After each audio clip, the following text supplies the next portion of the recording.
तो देखिए, इस हादसे के बाद गम में परिवार है, लेकिन सवाल अभी भी बना हुआ है कि 3 मौतों का जिम्मेदार कौन है, क्योंकि गलती एक जगह से नहीं बल्कि कई जगह से हुई है। देखिए, सवाल कई हैं, जवाब किसी के नहीं है, क्योंकि देखिए राजेंद्र नगर हादसे में चौंकाने वाला जो खुलासा हुआ है उससे सवाल अब कई उठ रहे हैं कि आखिर अगर सिस्टम सही होता तो 3 लोगों की जान नहीं जाती। शिकायत के बावजूद मदद में आखिर देरी क्यों हुई, ये भी लोग सवाल पूछ रहे हैं। आपदा से निपटने की आखिर तैयारी क्यों नहीं है? विभाग को हमेशा तैयार रहना चाहिए कि अगर कोई आपदा होता है तो वहां पर फौरन राहत पहुंचाई जाए। सूचना के बाद भी देरी से एनडीआरएफ की टीम पहुंची और यही वजह है कि देरी हुई और देरी के बाद तस्वीरें आपके सामने हैं। इमरजेंसी के हालात में जानलेवा चूक हुई है। ये गोताखोर आते तो शायद जान 3 लोगों की बच जाती, 3 बच्चों की जान बच जाती है। एनडीआरएफ की टीम 2 घंटे लेट पहुंची। देखिए कहां ये लापरवाही हुई है। देरी की कीमत 3 जान से चुकाई गई है। 3 लोगों की, 3 बच्चों की जान चली गई है। क्या इमरजेंसी सर्विस में देरी माफी लायक है? ये भी सवाल लोग पूछ रहे हैं, क्योंकि आखिर जो 3 बच्चों की जान गई है, जो अपने सपने लेकर पहुंचे थे देश की राजधानी दिल्ली, लेकिन देश की राजधानी दिल्ली में जो हादसा हुआ है, इससे कई सवाल कि आखिर सिस्टम की लापरवाही कब तक ऐसे चलती रहेगी। चलिए अब रुक कर लेते हैं 2 मिनट में भारत का।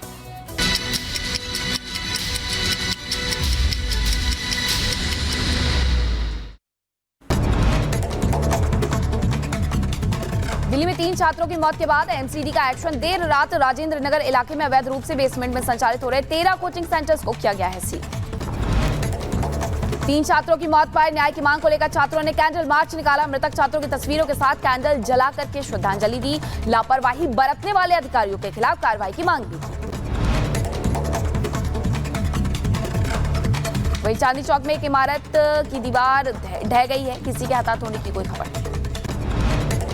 लखनऊ के अमीनाबाद बाजार में लगी भीषण आग, मचा हड़कंप। दमकल की कई टीमें मशक्कत के बाद आग पर काबू पाया गया। नवी मुंबई में यशवी शिंदे की हत्या मामला। आरोपी दाऊद हत्याकांड के बाद से फरार। आरोपी की तलाश के लिए 3 टीमों का किया गया है गठन। यूपी के गाजीपुर पुलिस को मिली बड़ी सफलता। 5 नाबालिग लड़कियों को बहला फुसलाकर मुंबई ले जा रही महिला को प्रयागराज से गिरफ्तार किया गया। सभी नाबालिग लड़कियों को हिरासत में लिया गया। बुलंदशहर में अलग अलग स्थानों पर एक दिन में 3 लोगों ने फांसी लगाकर के जान दी। प्राइवेट अस्पताल के ऑक्सीजन प्लांट में अस्पताल कर्मी ने लगाई फांसी। लखनऊ में पतंग के मांझे से कटी युवक की गर्दन। स्कूटी से सामान लेकर जा रहा था युवक। मौके पर मौजूद इंस्पेक्टर ने सिविल हॉस्पिटल में करवाया भर्ती। मध्य प्रदेश के नर्मदापुरम से करप्शन का बड़ा मामला आया सामने। भोपाल में पीडब्ल्यूडी के सब इंजीनियर को रिश्वत लेते लोकायुक्त ने गिरफ्तार किया। 10 लाख की रिश्वत लेते रंगे हाथ पकड़ा गया लोकायुक्त। और इधर आपको बता दें कि गाजीपुर में दरिंदगी की हदें पार हो गई है। स्ट्रीट शीटर ने नाबालिग के साथ दुष्कर्म किया। पुलिस ने आरोपी को गिरफ्तार किया है। कुछ ही दिन पहले जेल से छूटकर बाहर आया था आरोपी। गाजीपुर में तमंचा और चाकू की नोक पर महिला के अपहरण की कोशिश। पुलिस ने आरोपी को फुलनपुर रेलवे क्रॉसिंग से गिरफ्तार किया।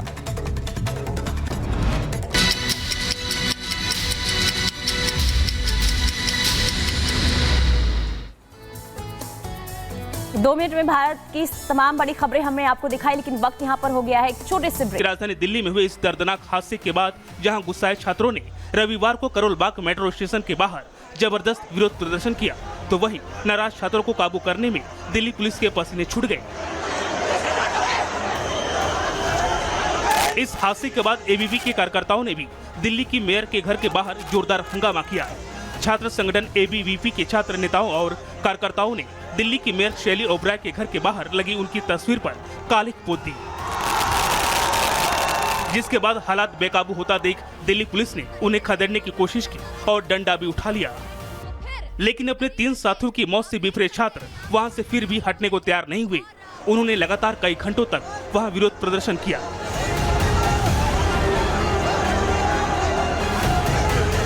इस बीच राजेंद्र नगर से आए छात्रों के एक दल ने बीजेपी के कुछ स्थानीय नेताओं के साथ एमसीडी कमिश्नर से भी मुलाकात की और उन्होंने इस घटना के जिम्मेदार अफसरों के खिलाफ सख्त से सख्त कार्रवाई की मांग की। रविवार को दिन भर चले इस घटनाक्रम में नाराज छात्रों की बस एक ही मांग थी कि सरकार और एमसीडी राजेंद्र नगर हादसे की जान गंवाने वाले 3 छात्रों की मौत के बाद क्या एक्शन लेगी, जिसका जवाब दिल्ली की मेयर शैली ओबराय ने ये दिया।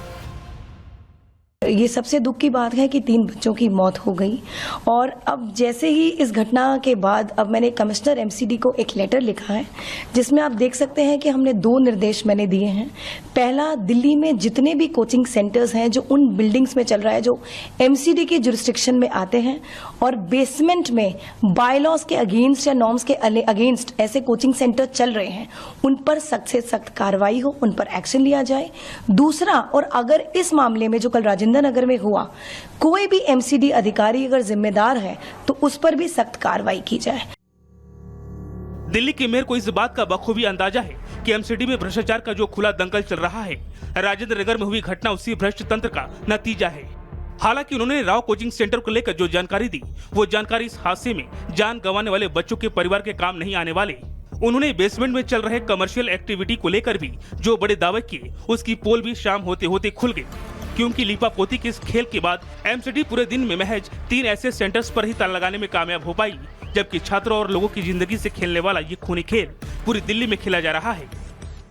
अभी ऑलरेडी हम लोग जो है शाम से एक्शन शुरू किया है। अभी 3 यूनिट्स की हमने क्या कहते हैं बेसमेंट हमने की है, क्लोज की है। बाकी आने वाले दिनों में we are taking action. Delhi में हर हादसे के बाद दावे तो बड़े बड़े किए जाते हैं, लेकिन वो दावे असल में जमीन पर कितने सही साबित होते हैं, इसकी पोल अगले हादसे के साथ ही खुल जाती है। एमसीडी में भी भ्रष्ट तंत्र का ये खेल लंबे वक्त से चल रहा है, जिसकी खबर एमसीडी के अफसरों से लेकर दिल्ली सरकार के मंत्रियों तक को है, लेकिन नतीजा वही ठाक के 3 पात ही रहता है। हालांकि इस मामले में छात्रों के गुस्से को देखते हुए मेयर शैली ओबराय एक बार फिर बड़े बड़े दावे कर रही हैं। उन्होंने इस बारे में सोशल मीडिया पर भी कई पोस्ट किए, जिसमें राजेंद्र नगर इलाके में बेसमेंट में चलाए जा रहे कोचिंग सेंटर्स को नोटिस दी गई। उन्होंने सोशल मीडिया एक्स पर दावा किया, राजेंद्र नगर में जितने भी कोचिंग सेंटर जो बेसमेंट में रूल वायोलेशन कर रहे थे, उन पर एमसीडी ने सीलिंग की प्रक्रिया शुरू कर दी है। जरूरत पड़ने पर पूरी दिल्ली में इस मुहिम को चलाया जाएगा।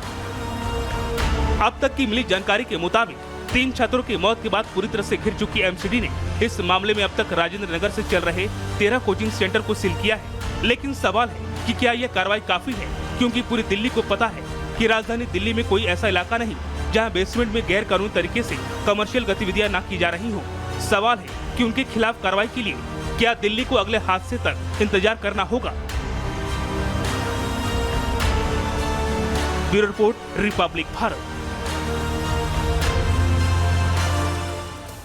तो ये आपकी दिल्ली, आम आदमी पार्टी की दिल्ली है, जहां कभी बेबी केयर सेंटर में आग लग जाती है तो कभी कोचिंग सेंटर में पानी भर जाता है। नतीजा निकलता है 3 छात्रों को अपनी जान देनी पड़ती है। क्या कुछ हुआ था इस पूरे हादसे पर आपको ग्राफिक्स के जरिए समझा देते हैं। राजेंद्र नगर हादसे के बाद अब दरअसल एक्शन में एमसीडी नजर आ रही है। जो पहले हो जाना चाहिए था वो नहीं हुआ। हादसे के बाद 13 बेसमेंट सील कर दिए गए हैं, जहां पर इस तरीके से कोचिंग संस्थान चलाए जा रहे थे। मेयर के आदेश के बाद एमसीडी में यह हड़कंप देखने को मिल रहा है। एक्शन लिया गया है बड़े पैमाने पर। एमसीडी की छवि भ्रष्टाचार को लेकर के बदनाम पहले से ही है और अब ये देखने को मिल रहा है अफसरों पर घूस के बदले काम के आरोप लगते हैं, क्योंकि एनओसी नहीं थी वहां पर कोचिंग सेंटर चलाने की, ना ही वहां पर आप राव कोचिंग सेंटर में भी अफसरों की चूक हुई है। यहाँ एनओसी नहीं दी गई थी, यहाँ पर सिर्फ सामान के स्टोरेज के लिए एनओसी दी गई थी। गलती को जानबूझ करके नजरअंदाज किया जाता है। और 26 जून को भी एक छात्र ने इस बारे में शिकायत की थी, बड़ी दुर्घटना को लेकर के आशंका जताई थी, और जब वो दुर्घटना हो गई तब जाकर के सरकार की और एमसीडी की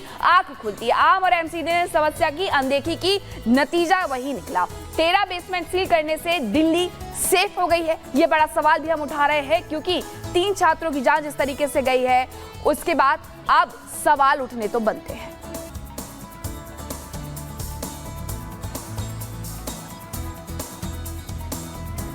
तो देखिए, हादसे के बाद एमसीडी अब एक्शन में आ चुका है। लेकिन और दूसरी तरफ अगर हम बात करें, देखिए, जब तक इस मुद्दे की अहमियत बनी रहेगी तब तक जो नेता हैं वो अपनी राजनीतिक रोटियां भी सेकने में लगे रहेंगे और एमसीडी का एक्शन भी जारी रहेगा। लेकिन सवाल ये है कि आखिर कब तक इस पूरे मुद्दे को लेकर राजनीति होती रहेगी। सवाल ये भी कि आखिर क्यों इस ओर कोई सख्त कदम नहीं उठाया जाता है, कोई बड़ा कदम क्यों नहीं उठाया जाता है, ताकि इस तरीके के हादसों पर लगाम लग सके। क्या कहती है रिपोर्ट, आपको दिखाते हैं।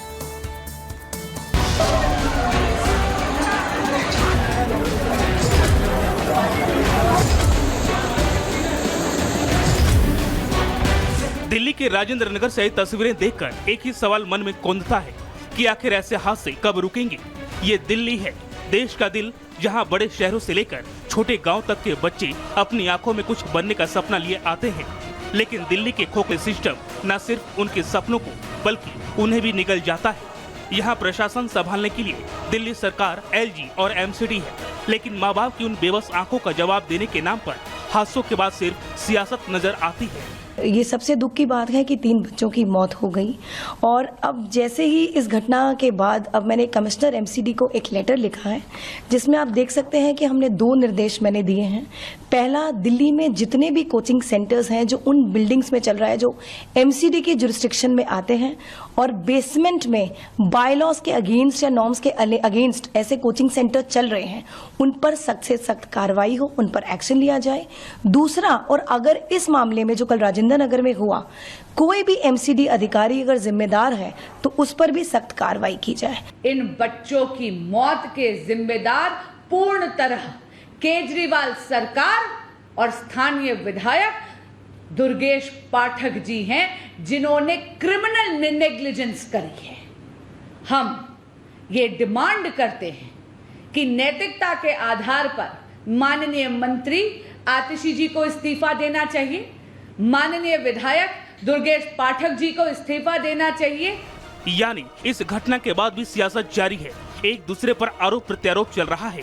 बीजेपी आम आदमी पार्टी पर हमला कर रही है, सवाल उठाने में कांग्रेस भी पीछे नहीं है, तो आपके नेता पलटवार कर रहे हैं। 3 ऐसे युवा जो देश का भविष्य थे, 3 ऐसे युवा जो अपने अपने परिवार के चिराग थे, लेकिन दिल्ली की निकम